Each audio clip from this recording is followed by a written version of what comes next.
Hello, everybody. Welcome to Just for Women Africa. And today on the show, we have us Taiwo Aina, all the way from Lagos. Taiwo is a filmmaker and a visual storyteller.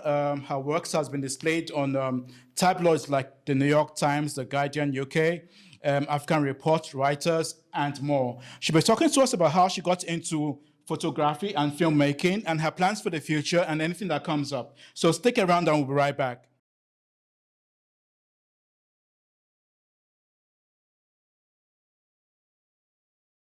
Hey everybody, welcome back to Just for Women Africa. And we have us Taiwo Aina. Taiwo, welcome to Just for Women Africa. Hi, it's so good to be here. Same, it's a pleasure having you here on the show, Taiwo. Taiwo, you're a visual storyteller. Could you tell us how did you get into the photography industry, telling stories using pictures? So I got introduced to photography in my senior secondary school days. So photography was introduced as a compulsory required course for your WAEC. So I went for photography because it was what I could easily place my hands on, and I graduated as the best graduating student 2015.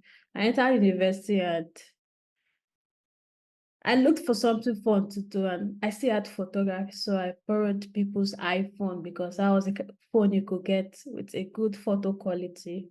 So I borrowed people's iPhone. I go on a quick photo walk for 10, 15 minutes in the streets, and I post the pictures on my Instagram. And that was how I started it. I got a camera. Somebody sponsored to get me a camera, and I started with personal projects. I kept pushing, even though the personal projects might not make sense to me, but I read some books. I followed the principle, applied it to my personal project. I sent the project to people I looked up to, and they corrected this, that, and I entered into workshops. That was how I got going, and journey started. Taiwo, one of your first jobs was published by The Guardian UK. How did that come about, and how did you feel about that? So my first work published by Guardian UK wasn't commissioned. It was a residency actually by Alliance Française. So it was a 2 weeks residency in which I worked with Claire Nicolas, a French researcher. So we worked on a game of confidence. It's about female boxing in Lagos State. So on the day of the exhibition, the photos went viral on the creative social media, the creative Instagram, and this editor from Guardian UK saw it and she was interested in publishing it. And that was how it happened. That was how I got my first publication with Guardian UK. After The Guardian UK, you've done other works with other newspapers around the world. I'm talking about CNN, Reuters, African Report. How did they come about knowing about your works, and how did you get to work with them? So for CNN, I'm a person that I'm big on personal marketing and just pushing your work out there. Yeah, your number one biggest fan. So with that respect, I got into a lot of database, say, for Black women photographers. And these databases, they are good for community building too. You know, when I have questions, I ask. So I entered a lot of databases like Black women photographers, Diversified Photo, WordPress photo community. So CNN got my contact from database, Diversified Photo database, and they checked my website, I guess, and they saw that I'm the best person for the job since they were interested in working with female journalists. And that was it. I traveled to Zara for a weekend. I did the beautiful project for CNN. And for other media, it's maybe based on recommendation by friends, or I work with this editor on the portfolio review. So it has always been personal promotion, me pushing my work and doing excellent work. Very important. You have to produce excellent work for more people to see the work you do. So it has just been about excellence and me pushing myself. As a visual storyteller, what are some of the challenges you've encountered in your job since you started? The first will be access. Access is a very big problem in documentary photography as well, because there are some stories that you can't do unless you're permitted in that particular community or in that particular family or house. You can't just carry your photos and your camera and start taking photo without having a permission. Your camera can be broken, especially in this part of the world we are. So access and permission. You might have permission, but not have access. Assuming you have access to a church, but you don't have permission of somebody to take his photo. So access and permission is a very big problem here. So you have to be a very patient person. You have to consider, you have to be a patient person. You have to be ready to listen to people to get their attention and access. So that's a very big part of our job. And also, all that problem, maybe language barrier, because you can't know all the languages in this country.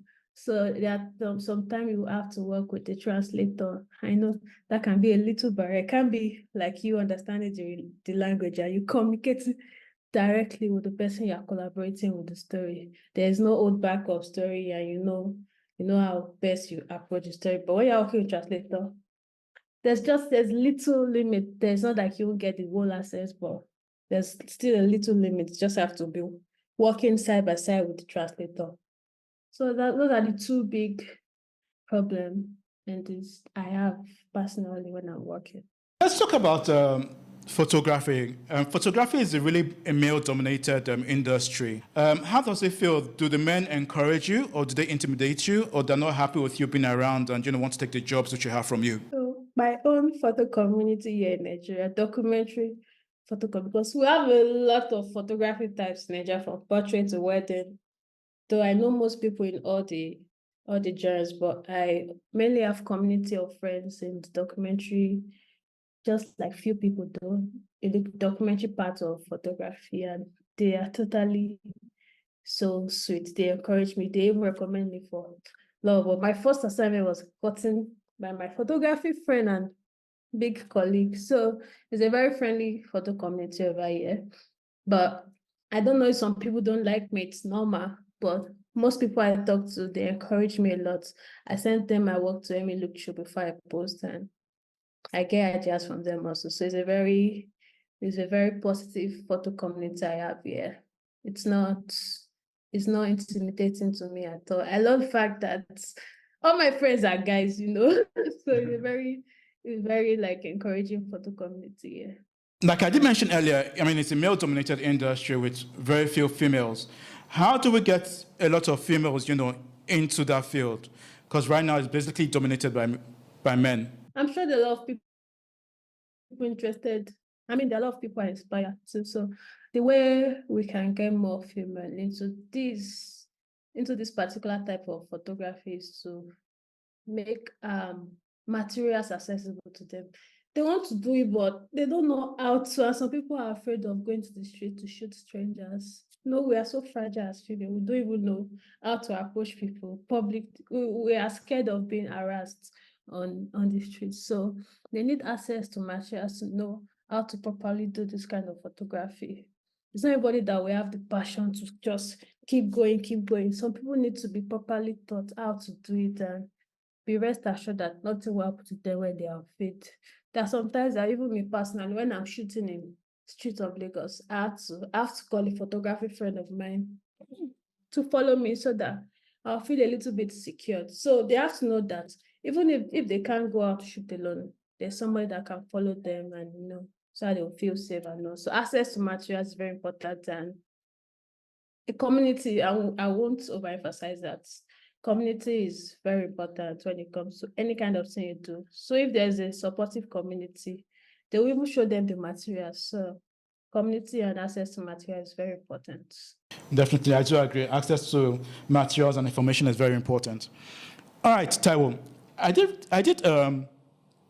did interview a photographer some time back, and she made an interesting comment saying that somebody will see a picture on the wall and assume immediately that was a man who took the picture.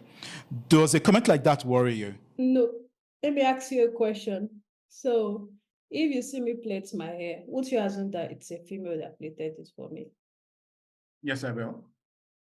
So it's because that's just the response to the question. It's a male-dominated industry. So I won't say it is fair on the part of it, because I would take it funny since I show you photography, I say, who took this photo? And it's my photo. So I'll say it's because the male-dominated industry. Ignorant people, they might just assume that it's a guy that took the photo because the photo is so good. So, but when we have more female in the industry and we have more female people doing great stories, and they know of that particular girl, and they know that other female storytellers are rising, they won't assume. And if the percentage of the demography is getting rebalanced, so the more people know about more female visual storytellers, the more the assumption will reduce. So I just believe we need to have more female visual storytellers in the community. All right, Taiwo, as we round up the interview, could you tell us what's the future for Taiwo Aina? Wonderful, shiny, bright. I must get there. The future is bright. I must get there. So I just know. I don't even know what. Okay, I can say 2024 still more storytelling.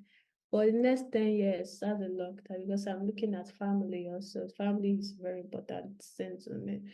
So, but all I know is that I'll still be in this storytelling line, storytelling and media, because I love it so much. I've grown into it and it's something I really enjoy. It doesn't even feel like work to me.